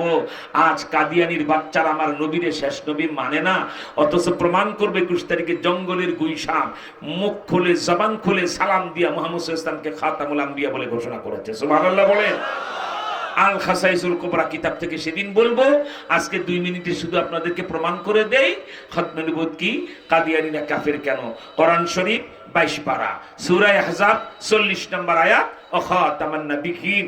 আল্লাহ বলছেন আমার পরে যেমন আল্লাহ নাই, আমার বন্ধু মুহাম্মদ সাল্লাল্লাহু আলাইহি ওয়াসাল্লামের পরে আর কোনো নবী নাই, ঠিক কিনা জোরে বলেন? আমার ভাইরা, তাই এই খতমে নবুয়ত কি, কাদিয়ানীরা কাফের কেন, 1 ঘন্টার কথা যদি আমাকে 2 মিনিটে বলতে হয়, 2 কন্ডিশন, 2টা শর্তে বলবো, যদি পূরণ করতে পারেন। পারবেন? 2টা শর্ত পূরণ করতে পারবেন আমার? 1 নাম্বার শর্ত হলো, এত সময় যত আওয়াজ যাই কিছু করছেন, এখন নবীজির খতমে নবুয়তের একটা ক্যানভাস হবে। আপনারা সবাই তো জীবনে মেম্বার চেয়ারম্যানের ক্যানভাস করেন, ঠিক কিনা? বিশেষ করে দেখবেন 90 বছরের বুড়ো পেশাব করতে বলে পায়খানা করে ফেলা, নাট বল্টু কিচ্ছু ঠিক নাই, ঠিক মতো আটতে পারে না, কিন্তু যেই লালটু বল্টু হুক্কা মার্কা বালতি মার্কার বদনা মার্কা নিয়ে ভোটে দাঁড়ায়, ওই বুইরারা ধইরা রাখা যায় না, ঠিক কিনা? মাথার বাগরি কোমরে বাইন্দা ভাউয়া বাঙ্গের মতো লাফায়, মার্কারে মার্কা, বাবারে বাবা। কি পান এই সকল নেতাদের মার্কার ক্যানভাস করে? 2টা জিনিস, আধা কাপ লাল চা আর একটা বিড়ি, এছাড়া কিছু পাওয়া যায়? এখন মদিনার প্রেমে যদি গলা ফাটাইয়া চিৎকার করে আধা মিনিট ক্যানভাস করতে পারেন, কম যদি পান, আল্লাহ রসুলের হাতে কিয়ামতের ময়দানে হাউজে কাউসারের পানি পেয়ে যাবে। আমার ভাইরা, তাই 1 নাম্বার শর্ত হলো, আমি বলবো এই 2 মিনিটের কথা, 2টা শর্ত যদি পূরণ। 1, আওয়াজটা বড় করে দিতে হবে নবীজির প্রেমে। পারবেন তো? গলাটা পরিষ্কার করেন সবাই, জোরে বাড়ি দেন গলা। এবার বলেন, গায়ের শক্তি তলায় না গলায়? কোন জায়গায় লুকিয়ে রেখেছেন? সব গলার গোড়ায় জমা করেন, নিচে নামতে দিবেন না, সাউন্ড ডাউন হতে পারবে না, ঠিক আছে? 2 নাম্বার যে শর্তটা পূরণ করলে আপনাদের সামনে আমি 2 মিনিটের খতমে নবুয়ত বলবো, সেই 2 মিনিটে এসে 2টা শর্তের শেষ শর্তটা হলো আল্লাহু আকবার।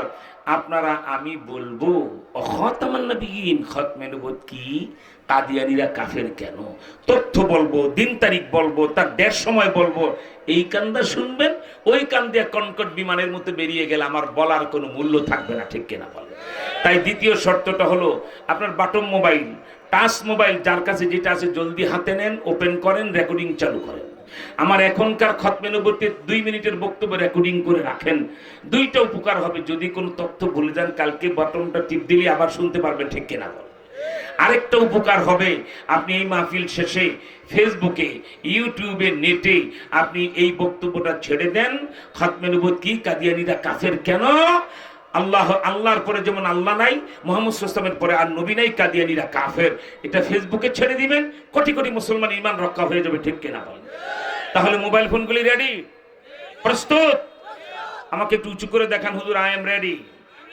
কই, আর তো এখানে মোবাইল নাই, এখানে না দেখালে পিছন দাবার সরে নিয়ে যাইতে পারে, উঁচু করে দেখান। রেডি? রেডি? আলহামদুলিল্লাহ, 2টা শর্ত পূরণ হলো। তাহলে আমি বলি, খতমে নবুয়ত কি, কাদিয়ানীরা কাফের কেন। 40 মিনিটের বয়ান যেহেতু 2 মিনিটে বলে আমাকে মাইক ছেড়ে দিতে হবে, কারণ 9টার পর আমি ওয়াদা করেছিলাম যে বাবা 1 মিনিট আমাকে রাখতে পারবে না। 9টার পরে কিন্তু আরো 8-9 মিনিট পার হয়ে গেছে। আর 2 মিনিটে আমি খতমে নবুয়ত পরিষ্কার করে দেই। খতমে নবুয়ত কি? কাদিয়ানীরা কাফের কেন? এটা যদি আমি 2 মিনিটে প্রমাণ করতে হয়, প্রশ্ন করি, গলা ফাটার জবাব দিবেন। সিংহের গর্জনে, শিয়ালের ঘ্যাঙরে নয়। বলেন আল্লাহ কয়জন? চিৎকার করে বলতে হবে আল্লাহ কয়জন। মুখে বললে চলবে না, একটা আঙ্গুল উঁচা করে এক আল্লাহকে দেখাই দিতে হবে আল্লাহ কয়জন। আঙ্গুল আরো সোজা করেন। আমি প্রশ্ন করব আল্লাহ কয়জন? 3 বারে ভাই বলবেন একজন একজন একজন। পারবেন? খামোশ। আল্লাহ কয়জন? হাত আর উঁচা করেন, একবার বন্ধুকে নলের মতো করেন। এই তোমার হাতে কি ব্যথা? হাত উঠাও, এক আঙ্গুল উঁচু করেন। এবার জানতে চাই, এক আল্লাহর পরে কোন আল্লাহ আছে? এইভাবে দেখেন, নাই নাই নাই নাই নাই নাই। যার হাত যত তাড়াতাড়ি ঘুরবে তার সওয়াব তত বেশি হবে। আল্লাহর পরে কোন আল্লাহ? আমাদের নবীর পরে আর কোন নবী? হ্যাঁ, 40 মিনিটের ওয়াজ 1 মিনিটে সাফ। এটাই তো খতমে নবুয়ত। আল্লাহর পরে যেমন আল্লাহ নাই, মুহাম্মদ সাল্লাল্লাহু আলাইহি ওয়াসাল্লামের পরে আর কোন নবী না। কাদিয়ানীরা কাফের, ঠিক কিনা বলেন? এবার বুঝে থাকলে জবাব দেন। আল্লাহকে বাদ দিয়ে কোন বেয়াদব যদি বলে আমি আল্লাহ, সে মুসলমান না কাফের? আর আওয়াজে বলেন।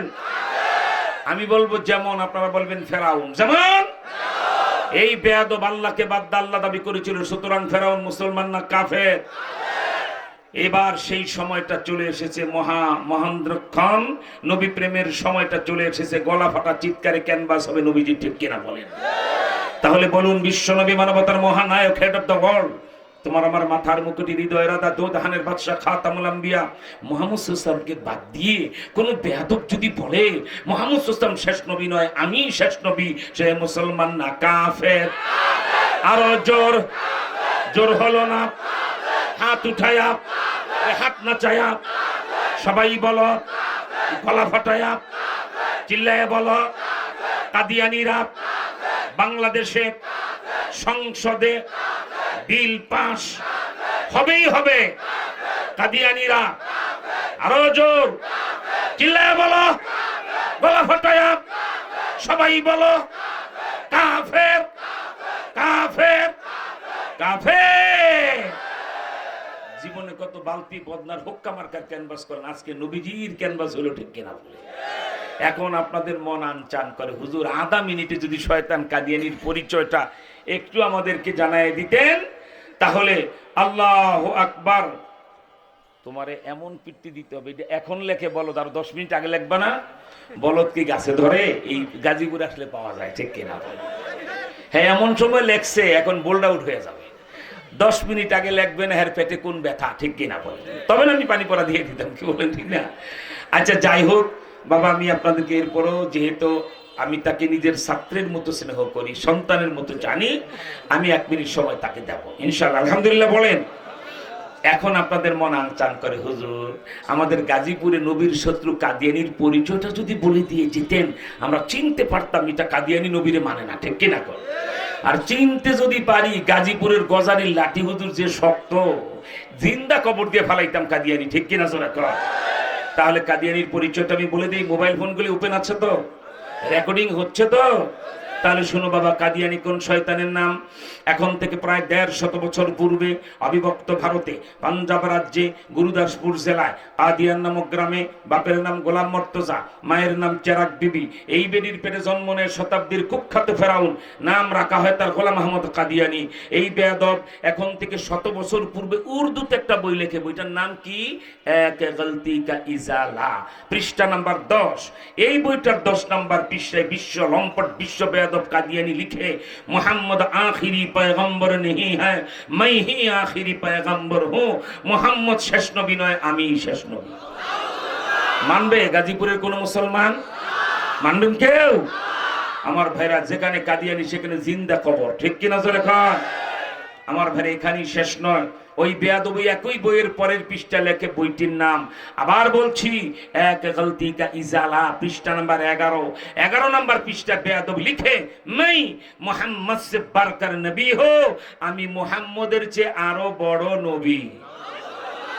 কোথায় ল্যাকতালি, কোথায় জুতার কালি, কোথায় আমার নবী দোজাহানের বাদশাহ। আজও মক্কা মদিনার পাহাড়ের পাদদেশে চলে যাও, পথ চলতেন দুজাহানের বাদশাহ, প্রচন্ড গরমে ঘেমে যেতেন। নবীজির কপালে কিঞ্চিত ঘামের ভাব দেখা গেলে রাস্তার পাশে দাঁড়িয়ে থাকা গাছের ডাল বাঁকা হয়ে নবীজিকে বাতাস করা শুরু করে দেয়। সেই নবীজির চেয়ার নিয়ে যে টানাটানি করে, বাংলাদেশে তার কোনো অস্তিত্ব থাকবে না। ঠিক কিনা জোরে বলেন?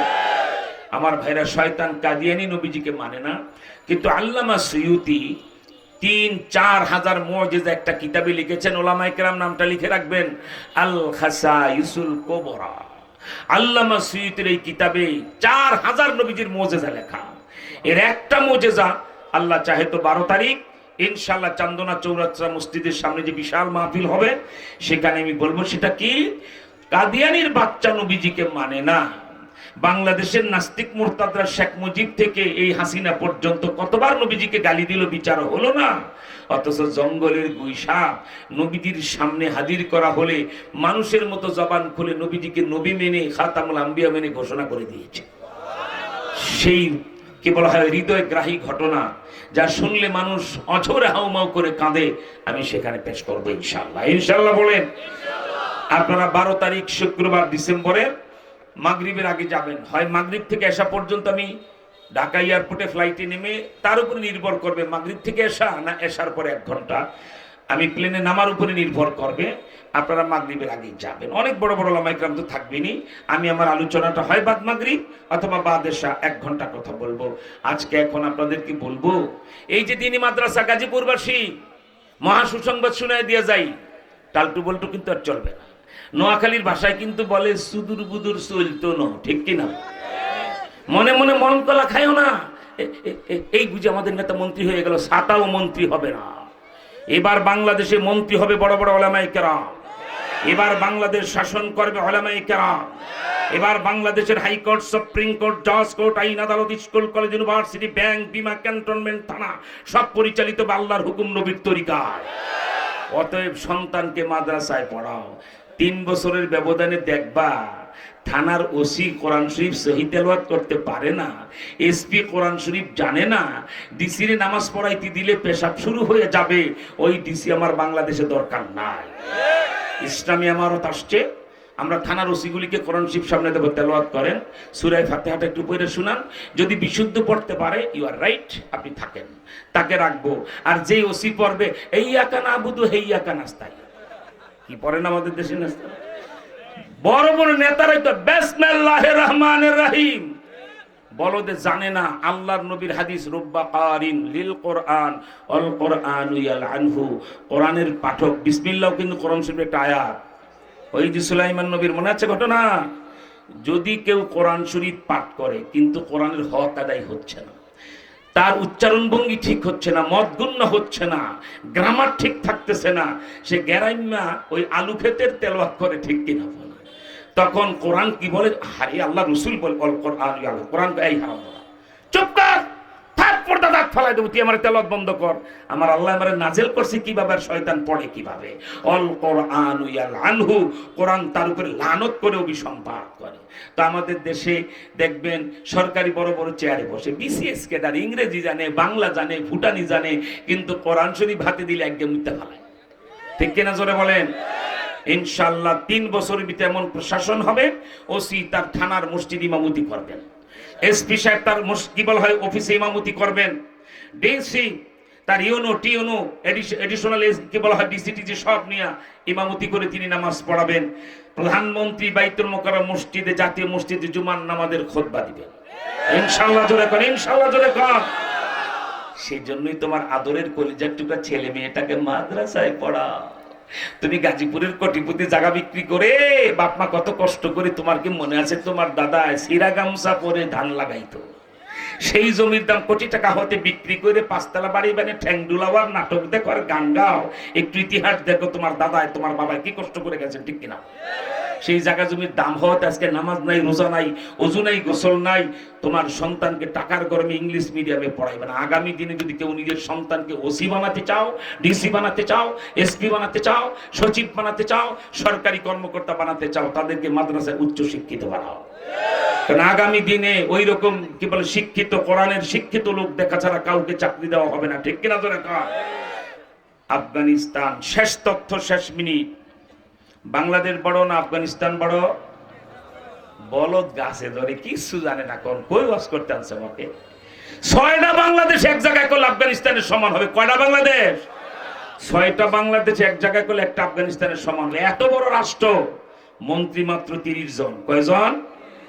এরপরে তথ্য শুনলে মাথার টুপি চড়ুই পাখির মতো প্রুত প্রুত করে উঠবে তোমার।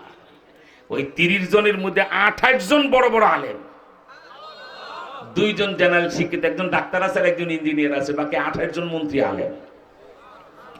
আরো তথ্য নিবা, যেই দেশটা পৃথিবীর এখন শ্রেষ্ঠ রাষ্ট্র হতে চলেছে, সেই 30 জন মন্ত্রীর মধ্যে 20 জন ক্যাবিনেট মন্ত্রী। ক্যাবিনেট মন্ত্রী বুঝেন?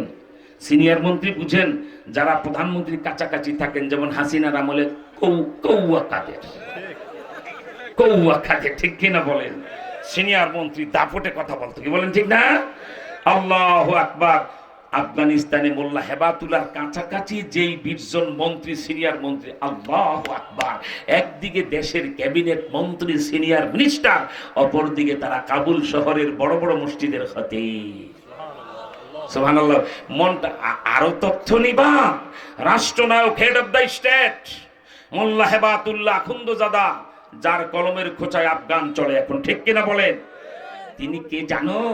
প্রত্যেক দিন সকাল বেলা ফজরের পরে মোরাকাবা মুশাহাদা করে, জিকির আজকার করে, গোসল করে, আফগানি নাস্তা খেয়ে যখন অফিসে রওনা করেন রাষ্ট্রনায়কের, যাওয়ার পথে কাবুল জামিয়ায়, কাবুলের সবচেয়ে বড় মাদ্রাসায় 2500 ছাত্র একটা ক্লাসে পড়ে দাওরাই হাদিস, সেখানে তিনি 2 ঘন্টা বুখারী শরীফ পড়ান। এরপরে 10টা থেকে তিনি যায় রাষ্ট্রীয় অফিসে বসে সরকারি দায়িত্ব পালন করে। তোমার আমারও কি মন চায় আল্লাহ এমন একজন রাষ্ট্রনায়ক দেন, বুখারী শরীফও পড়াবে, রাষ্ট্র চালাবে, ঠিক কিনা জোরে? আল্লাহ তুমি কবুল করো, বলেন আমিন। ইনশাআল্লাহ আমরা গোটা দেশের মানুষ নিয়ে চলতে চাই। কেউ ভয় পাইবা না বাবা। আমি জানি কেউ হয়তো নিজের চোরের বদ অভ্যাস আছে, আমি জানি তোমার মদের অভ্যাস আছে, আমি জানি তুমি এই চোখ বারবার পরো নারীর দিকে নাও ঘুরাইতে পারো না, আমি জানি। তোমার দোষ না, এটা সমাজের দোষ, ঠিক কিনা? এটা রাষ্ট্রের দোষ। কি বলবো আমি, কি সময় দেবো এখানে?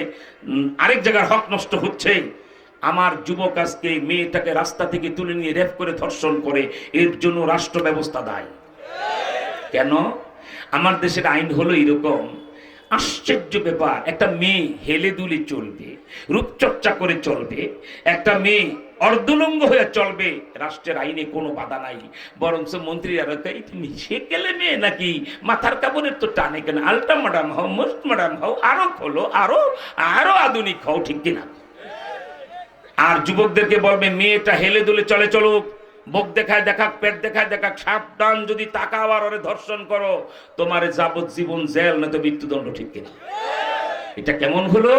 বিড়াল রে মালিক ওয়াজ করে শোনায়, মালিক বলে 2.5 কেজি খাঁটি গরুর দুধ গরম করছি, সর পড়বে রাত 12টায়, এত মোটা, এটা দিয়ে ঘি বানাবো, তোরে পাহারাদার রাখলাম আর ডাকনাটা খুলে রাখলাম যেন একটু ঠান্ডা হয়, তুই কিন্তু দেখে রাখবি। বিড়াল কয় মালিক আমারে বানাইছেন আপনি চকিদার, আবার সকালে খাইবেন সর, সর তো দূরের কথা, এই হাঁড়ির লেজও পাবেন না। ঠিক দুধের হাঁড়ি খুলে রেখে বিড়ালকে পাহারাদার বানানো যেমন বোকামি আর ব্যাককলি, মেয়েগুলিকে বেপরদা ছেড়ে দিয়ে আমার যুবকগুলিকে জেল খাটাবার আইন করা তেমন অপরাধ। গাজীপুরের মানুষ কি তেঁতুল চিনে? তেঁতুল, তেঁতুল দেখছেন জীবনে? এই কথা বলেন না কেন? তারা তেঁতুল দেখছেন? তেঁতুল খাইছেন? বাজারে যেটা পাকা খুলে রাখে, আমি বলতেছি অনেকে জিজ্ঞাসা পাইতে শুরু করছে, চিন্তা করে দেখেন, 0.5 কেজি পাকা তেঁতুল ফরিদপুরের চরের শুকনো মরিচ দিয়ে মাখায়া, মোল্লা লবণ দিয়ে চটকায়া, এরপরে চোখের সামনে এনে যদি বলেন জিব্বা 0.5 কেজি পাকা তেঁতুল, তার মধ্যে একেবারে ফরিদপুরের চরের শুকনো মরিচ মালিশ, সাথে মোল্লা লবণ, তুই কিন্তু পানি টানি ফেলাবি না, তুই উল্টা পাল্টা করলে কিন্তু টান্দা ছিঁড়ে ফেলবো। জিব্বাই বলবি মালিক ছিঁড়ের আর কাটেন, আমার আর সামাল দিতে পারবে। আমি কি তেঁতুল এনে খাওয়াইছি? বলছি এমন কোন বাপের বেটা আছে কোন জিব্বা নরম হয় নাই? সব জিব্বা নরম হয়ে গেছে। ওই যে চাচা এমন চাটা দিল বুড়ো বুড়ো, খাইছি একটু আগে। তেঁতুল চোখের সামনে এনে জিহ্বাকে শাসন করা যেমন অপরাধ, মেয়েদের জন্য বোরকার পর্দার আইন না করে আমার যুবককে জেল খাটানো তেমন অপরাধ। 10 লাখ যুবক রেডি হও, ইসলামী ইমারত হবে, 3 মাসের ভিতরে যদি পর্দার আইন না হয়, আমার যুবক কি করবে? অসহায় তো, আগুন মোমের উপরে লাগলে গলবেই, ঠিক কিনা বলে? আল্লাহর সৃষ্টি, তুমি ঢেকে রাখো, তাকাবেও না, খেয়ালও হবে না, ঠিক কিনা? দেখবেও না, বুঝবেও না। এটা কি মূর্তি যায় না মানুষ যায়? কি বলেন, ঠিক না? হেলে দুলে চলবা, অর্ধলঙ্গ হইয়া চলবা, যুবকের মাথাটা নষ্ট করে ফেলবা, আর ধরলেই বলবে সারা জীবন জেল। এটা ইসলাম অনুমোদন করে না। ইসলামের বিধান হলো নারীকে ঢেকে দাও, আর নারী পুরুষ সবাইকে বলে দাও, পর নারী থেকে, পর পুরুষ থেকে চোখকে নিম্নগামী রাখো, ঠিক কিনা? এরপরে যদি কোনো বেয়াদবি করে কারো ঘর ভেঙে কোনো মহিলাকে ধর্ষণ করে, ওর জন্য ওই পাথর নিক্ষেপ করে হত্যা করার বিধান ইসলাম করেছে, ঠিক কিনা? সে আইন চান আপনারা? কারা কারা আল্লাহর হুকুম নবীর তরিকায় বাংলাদেশ চলবে এটা চান? হাত তোলে, আল্লাহু আকবার বলে দেখা। খামোশ খামোশ খামোশ খামোশ, তকবু দেওয়ার সময় নাই, সবই তো ইসলাম হয়ে গেছে। এটা এখানের নয়, বাংলাদেশের চিত্র। ওই রাজশাহী থেকে 100 কিলোমিটার দূরে চাপাই নবাবগঞ্জের বোলহাট, 1 লক্ষের মতো লোক আমবাগানে মাহফিলে তাতে নিষেধ করেছিলাম। 4000 মূর্তি সারা বাংলাদেশে ভেঙে শেখ মুজিবের মুখে যুবক পেশাব করে, এই চিত্র আমাদের কলিজায় আঘাত করতো, ঠিক কিনা? তার মূর্তি আজও যায় দেখেন আপনার তারাই, এখনো এই যে 16-17 মাস হয়ে গেল, হাসিনা পালিয়ে চলে গেছে, শেখ মুজিবের পা উপরে মাথা নিচে মূর্তি ঝুলতেছে। কি অপমান, লাঞ্ছনা, ঠিক কিনা? 16 মাসে এই মূর্তিটা কেউ, মানে পা উপরে মাথা নিচে ঝুলতেছে মূর্তি। আমি সেজন্যই চট্টগ্রামে বলেছিলাম, বঙ্গবন্ধুর মতো একটা আকাশ ছোঁয়া নেতা আজও বাংলাদেশে, জয় বলো, জিয়া বলো, হাসিনা বলো, খালেদা বলো, বাস্তবতা হলো শেখ মুজিবের সমান জনপ্রিয় নেতা আজও গজায় নাই, ঠিক কিনা বলে? আকাশচুম্বী জনপ্রিয়তা ছিল। এত বড় জনপ্রিয়তার নেতা আর এত বিশাল নেতার এই অপমান, তার মূর্তির মুখে মানুষ পেশাব করে কেন? শেখ মুজিবের মতো আন্তর্জাতিক এক মর্যাদা সম্পন্ন নেতা এই রকম লাঞ্ছিত অপমানিত হতে শেখ হাসিনার মতো একটা কুসন্তান জন্ম দিলি যথেষ্ট, ঠিক কিনা? জোরে কন। শেখ হাসিনার কারণেই বঙ্গবন্ধুর আজকে এই অপমান লাঞ্ছনা, কি বলেন, ঠিক না? তা না হলে আমরা রাষ্ট্র ক্ষমতা ইসলাম গেলেও আমরা তার অবদান স্বীকার করব। তিনি ওই যে বলছিলাম যে এদিকে তাকান, কি দেখেন তানে ভাবে, আমি নিজে তার আত্মজীবনী পড়েছি। কতটা দেশপ্রেমিক দেখেন। শেখ মুজিব নিজে লিখেছে আত্মজীবনী, ও বইটার নামই হলো বঙ্গবন্ধুর আত্মজীবনী। 7 বার পড়েছি, মানে আমার মুখস্থ, আলহামদুলিল্লাহ বলেন। সেই বইতে শেখ মুজিব লিখেছে, সে তখন স্টুডেন্ট লিডার, ছাত্র নেতা, সে লিখেছে 47-এ দ্বিজাতি তত্ত্বের ভিত্তিতে, ইংরেজিতে যাকে বলে টু নেশন, দ্বিজাতি তত্ত্বের ভিত্তিতে ভারতটা টুকরো হয়ে গেল। হিন্দুদের জন্য হিন্দুস্তান, মুসলমানদের জন্য হলো পাকিস্তান, ঠিক কিনা বলে? আমার মনে হয় জ্ঞানী গুণী শিক্ষিত লোকেরা বুঝতেছেন, কি বলেন, ঠিক না? আক্ষেপ করে শেখ মুজিব তার বইটি লিখলেন, ধর্মের কারণে ভারত 2 টুকরা হয়ে গেল, হিন্দুস্তান আর পাকিস্তান। আমরা লড়াই করে পাকিস্তান বানায় নিয়ে আসলাম, বঙ্গবন্ধু নিজে বলছেন। এরপরে উনি আক্ষেপ করে বলছে, কলকাতার হিন্দুরা ওরা জাতে বাঙালি, ঠিক কিনা? আমরা ভাত খাই, ওরাও ভাত খায়। আমরা মাকে মা বলি, ওরাও মাকে মা বলে।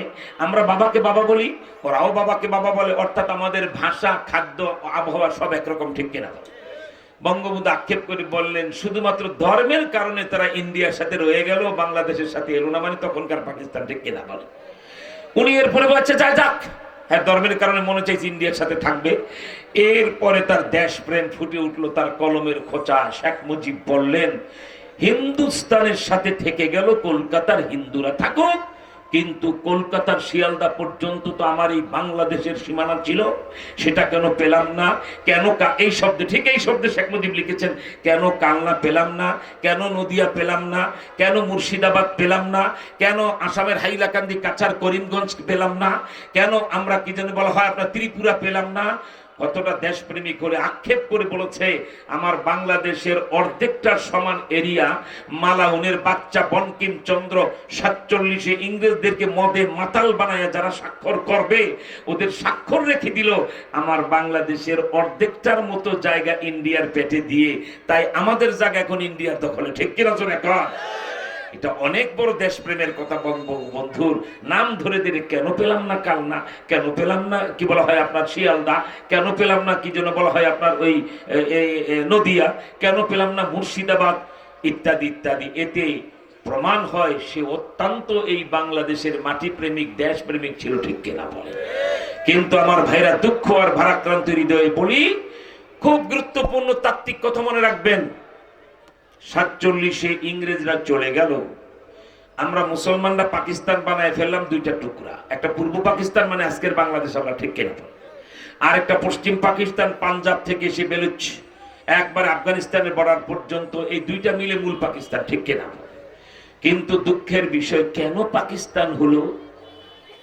তোমার বাড়িটা যদি ভাগ করো 1 বিঘা জমি, কেন? দুই ভাই মিল নাই, ঠিক কিনা? বাবার সম্পদ টুকটা করে নিয়ে যাচ্ছ, কেন? দুই ভাই এই পুকুরটা ভাগ করতেছে, এদের মধ্যে মিল নেই। একজনকে মাছ চাষ করবে, আরেকজনকে হাঁস চাষ করবে, ঠিক কিনা? এই জন্য তার বাড়িটার পুকুরটা আলাদা করে ফেললো। তো ইন্ডিয়াটা টুকরা হইল কেন? আমরা মুসলমানরা দাবি করলাম আমরা আমাদের টুকরা পাকিস্তান আলাদা করে আমরা আল্লাহর হুকুম, নবীর তরিকায়, কোরআন হাদিস দিয়ে রাষ্ট্র চালাবো, ঠিক কিনা? আর হিন্দুস্তান তো তাদের ধর্মে তো রাষ্ট্র চালাবার থিওরি নাই। হিন্দুদের ধর্মে আছে শুধু গরুর মুত কেমনে খাইতে হবে আর গরুর গোবর কেমনে খাইতে হবে, এই থিওরি, ঠিক কিনা?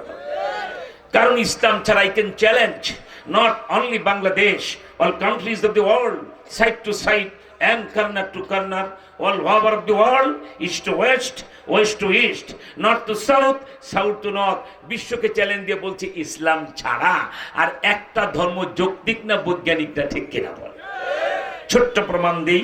হিন্দু ভাইরা দুর্গা পূজা, কালী পূজা আসার 3 মাস আগে বাঁশের কঞ্চি দিয়ে প্রতিমা বানায় দুর্গা কালী, ঠিক কিনা? বলে বাঁশের কি বলে কঞ্চি দিয়ে প্রথমে একটা খাঁচা বানায়, তারপরে এর মধ্যে খড়কুটা ঢুকায়, এরপরে মাটি দিয়া ঢালাই দেয়, রং দিয়া কালার করে। চিন্তা করেন, মাটি, খড়কুটা আর বাঁশের কঞ্চির এই মরাডারে নিজেরা মা আবার আসিস মা, বলদ কি গাছে ধরে?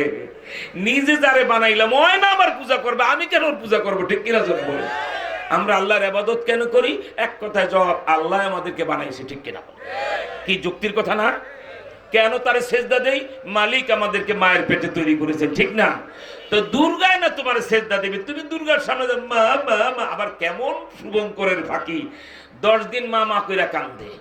দশমী পার হওয়ার পরে যেদিন প্রতিমা বিসর্জনের দিন আসে, আপনারা দুর্গা পূজার সময় দেখবেন হিন্দুরা কিভাবে দুর্গার সামনে কি পরিমাণ চোখের পানি ছড়ায়।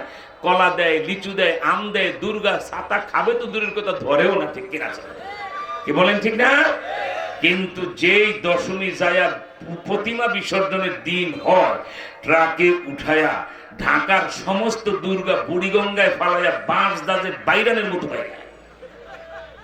আবার মাঝে মাঝে পেটে গুঁতো দেয় এক হিন্দু গোপাল, আমার বাল্য বন্ধু। এগুলি গোপাল, তোরা এত নিষ্ঠুর, যার পূজা করলা 10 দিন তারা এমন বাইরান বাইরাও পানিতে ফেলাইয়া বান্দার বাড়ির চোটে খোঁজার উজুরি বুজুরি বাইরা যায় না, ঠিক কিনা? তোর এখন আমি কেন তোমাকে গুণা হয় না? কয় না নুরানি ভাই, আমাকে ধর্মে খোদারে যত বাইরান যায় ততই সোয়া করছে। আপনারা দেখেন আবার লোক দিয়ে গুতা দেয়, মানে তাড়াতাড়ি পানিতে মিশাই দিতে হবে। মা বিসর্জন তাড়াতাড়ি পানির সাথে মিশাই দিতে হবে সেই খড়কুটার মাটির প্রতিমাকে। আহা কি অযুক্তি! এই শুন বেটা, এই বেটা, এই যুবক শোনো, তুমি মুসলমান হয়েছ, আল্লাহ তোমার মুসলমানের ঘরে পাঠাইছে। এটার সেজদায় যদি 60 বছর পরে থাকো, তারপরও শুকরিয়া আদায় হবে না, ঠিক কিনা? কি এক ধর্ম আল্লাহ দিয়েছেন, পৃথিবীকে বৃদ্ধাঙ্গুলি দেখায় বলছে প্রত্যেকটা কাজ বৈজ্ঞানিক যৌক্তিক। কোন মায়ের সন্তান থাকলে, ডাক্তার হোক আর ইঞ্জিনিয়ার হোক, বৈজ্ঞানিক হোক, আমার আর মামুল হকের টেবিলটাকে আসতে বলো, আমরা অজুর আগে একটা কাঠের টুকরা দিয়ে দাঁত ডলি বলি মেসওয়াক। আমরা পেশাবখানে গেলে ঢিলা ব্যবহার করি। শীতের দিন একদিক থেকে, গরমের দিন আরেক দিক থেকে। আল্লাহু আকবার!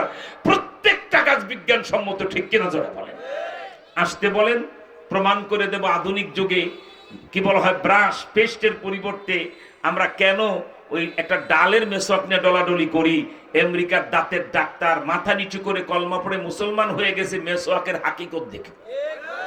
1500 বছর আগে মুসলমানদের ধর্মগুরু মুহাম্মদ ইসলাম এমন আবিষ্কার, যখন অনুবীক্ষণ যন্ত্র আবিষ্কার হয় নাই, যে নিম গাছের জৈতুনের দাঁত দিয়া ডলা দিলে দাঁতের গোড়া মজবুত হয়, পাকস্থলীতে ক্যান্সার মুক্ত হয়, হজম শক্তি বাড়ে, যে এই থিওরি মুহাম্মদ ইসলাম পাইলেন কোথায়? তিনি সত্য নবী। সুবহানাল্লাহ। জানেন, এই ছোট্ট জিনিস একটু প্রমাণ করে দিই। বাংলাদেশের একজন বড় শিল্পপতি, কিন্তু টঙ্গীর তবলিগের মুরব্বীদের সাথে সম্পর্ক রাখার কারণে এই হাদিসা এমনি তো বাংলাদেশে যারা কোটিপতি শিল্পপতি, আর কোটিপতি শিল্পপতি এই সাতার ওয়ার্ডের লেম্বর মানে মেম্বার, বুঝেন না, একটু মেম্বার কমিশনার হইলেই তো আর দাড়িটা লাগবে না, ক্লিন শেপ, প্যান্ট শার্ট, হাই অনেকে একটা শয়তান ময়তান সাজতে হবে, ঠিক আছে? সচরাচর সরকারি কর্মকর্তার কোটিপতি শিল্পপতিরা ইমান নিয়ে কবরে যেতে পারে না। দেখবেন শিল্পপতি মারা গেছে, মাথায় টুপি নাই, গালে দাড়ি নাই, ওজুর আগে মেসওয়াক নাই, শিল্পপতি মারা গেছে। কি বলেন, ঠিক না? আল্লাহু আকবার। কিন্তু যদি কোনো কেন এটা জানেন, এটা গোপন তথ্য বলে দেব, বাংলাদেশের কোটি টাকা টাকার মালিক আর ক্ষমতার মালিক। ক্ষমতা কি? OC, DC, SP, member, chairman, MP, মন্ত্রী। এই এমপি, মন্ত্রী আর কোটিপতি শিল্পপতি টাকার মালিক আর ক্ষমতার মালিকরা দেখবেন কেউ সচরাচর ইমান নিয়ে কবরে যেতে পারে না। অমুসলমানের মতো সুরত নিয়ে কবরে যায় কেন? মূল কারণটা হলো এই যে আমার সামনে যারা বসা, চাষা ভুষা, রিক্সা চালক, ভ্যান চালক, ক্ষেত মজুর, দিন মজুর, ছোট দোকানদার, এরা যেমন সহজে হোগলার মধ্যে বসে আলেমদের বয়ান শুনতে হাঁ করে তাকায় থাকে, আর জীবনে কোনো না কোনো আলেমের বয়ান তার জীবন বদলায় দেয়, ঠিক কিনা জোরে কন? কিন্তু এই গাজীপুরের এই গার্মেন্টসের মালিক যারা, একটাও কি আপনাদের মতো এমনি বইবে? যদি হুজুররা দাওয়াত দিয়ে আনে বদ নিয়ে আইতে, কোনো হুজুর শিল্পপতির সহি নিয়ে দাওয়াত দেয় না, খারাপ নিয়ে দাওয়াত কি আসলে কিছু টাকা পাওয়া যাবে, ঠিক কিনা জোরে কন? আর ওইটাও বদ নিয়ে আসে, আইসাই চেয়ার দেখেন বসতে মন চায় না, সুবিধা না, আইসা 2 মিনিট বলে আমি খুব বিজি, আমার বিজনেস পারপাসে খুব বিজি, ডোন্ট মাইন্ড, মনে কিছু নেবেন না, আমি 2 লাখ দিয়ে গেলাম। ওই শয়তানের 2 লাখ দরকার নাই, ঠিক কিনা? 5টা মিনিট এত বড় আলেম বসা, তার বয়ান শুনবে না সে। ওই আলেম ওলামা থেকে বিচ্ছিন্ন হতে হতে, ওলামা ইকরামদের বয়ান না শুনতে শুনতে এই শিল্পপতি আর ফেরার পথে ড্রাইভার চা খাবে, শীতে খাবে, গ্রাম্য চাচা ভোসা আমবাগানে কাজ করে, রিক্সা চালক, ভ্যান চালক 10 জনের চা খায়। টোকা দিলাম, চাচা এবার ভোট কোথায় যাবে? 10 জনের মধ্যে 9 জন কয় ইসলামের বাক্সায় যাবে। আল্লাহু আকবার। এটার জন্য নেতাদের মাথা নষ্ট হয়ে গেছে, এত পানি পড়া দেই, এত কিছু করি, সবাই কয় ইসলাম ইসলাম। আবার ডক্টর শফিক, সরমনার পিসা, মামুনুল হক সব এক জায়গায় হয়ে গেছে, এবার ইসলাম আর ঠেকানো যাবে না। কেন ইসলাম নিয়ে তোমার মাথা ব্যথা? বাবা তুমি ইসলামের পক্ষে হয়ে যাও, তুমি আল্লাহর পক্ষে হয়ে যাও, তোমার দলটাকেও তুমি ইসলাম দিয়ে সাজাও, আমরা এক হয়ে ভাই হয়ে দেশ চালাবো, ঠিক কিনা? কেউ যদি এবার ইসলামের বিরুদ্ধে বাহুবল দেখাতে আসো, বাহুবল ভেঙে সব নদীতে জমা দিয়ে দেবো, ঠিক কিনা? কোন বেয়াদব যদি এবার ইসলামের বিপক্ষে দাঁড়ায়, তাল গাছ না বেল গাছ, এই পরিবার না ওই পরিবার দেখবো না, রুলার দিয়ে মাটির সাথে পিষে সমান করে দাও, ঠিক কিনা জোরে খান? এই লড়াইতে কারা প্রস্তুত? হাত তোলে, আল্লাহু আকবার বলে দেখা। তাই স্লোগান শেখায় দেখা মাস, তাই স্লোগান শেখায় দিয়ে যাই। 47 আমার বাপ দাদার স্লোগান ছিল ইংরেজ খেদাও, তারিস ইংরেজ, ঠিক কিনা? 52 সালে স্লোগান ছিল এক দফায় এক দাবি, রাষ্ট্রভাষা বাংলা চাই। আমরা রাষ্ট্রভাষা মুক্ত করেছি হানাদার পাকিস্তান থেকে, ঠিক কিনা? 1971 সালে বৈষম্যতার বিরুদ্ধে গর্জে উঠেছিল এই জাতির স্লোগান আর অস্ত্র, সেটার স্লোগান ছিল পদ্মা মেঘনা যমুনা তোমার আমার ঠিকানা। 71-এর মুক্তিযুদ্ধের স্লোগান, ঠিক কিনা বলেন? এবার 2026 সালে স্লোগান হবে তোমার আমার ঠিকানা কোরআন হাদিস ওলামা। কোরআন হাদিস ছাড়া দেশ চালাতে দেব না, আর আলেম ওলামা ছাড়া লালটু বল্টু পল্টুরে আর এমপি মন্ত্রী হতে দেব না, ঠিক কিনা জোরে কন?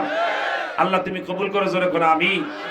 তাই মাদ্রাসায় সন্তান পড়ান, আপনি ওকে পড়াইয়া মাদ্রাসা আলেম বানান, ওকে ওসি বানাবার দায়িত্ব আমাদের, ওকে এসপি বানাবার দায়িত্ব আমাদের, আলহামদুলিল্লাহ বলেন। তাই সন্তানকে মাদ্রাসায় পড়াতে শুরু করেন, ওর ভবিষ্যৎ যদি ভালো চান।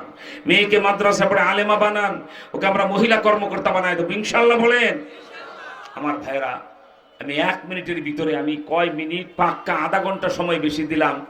এটা এই মাদ্রাসা প্রতিষ্ঠাতা প্রিন্সিপাল আমার অত্যন্ত স্নেহের পাত্র জহিরের ভাগ্য। আমি 1 মিনিট 9টার পরে কথা বলার কথা না, একটা উপকার করে যায়। আমারও মন চেয়েছে যুবক মানুষ কষ্ট করে মাদ্রাসাটা দাঁড় করে, এই যে মাহফিলটা করতে যে 1 টাকা কারো কাছে হাত পাততে যায় নাই, ঠিক কিনা? এত ওলামায়ে কেরাম, আমি আইসাল লিফলেট দেখে আসলাম, ব্যাপার কি? যেই মনোভূগুলি আনতে 60-70 হাজার 1 লাখ টাকা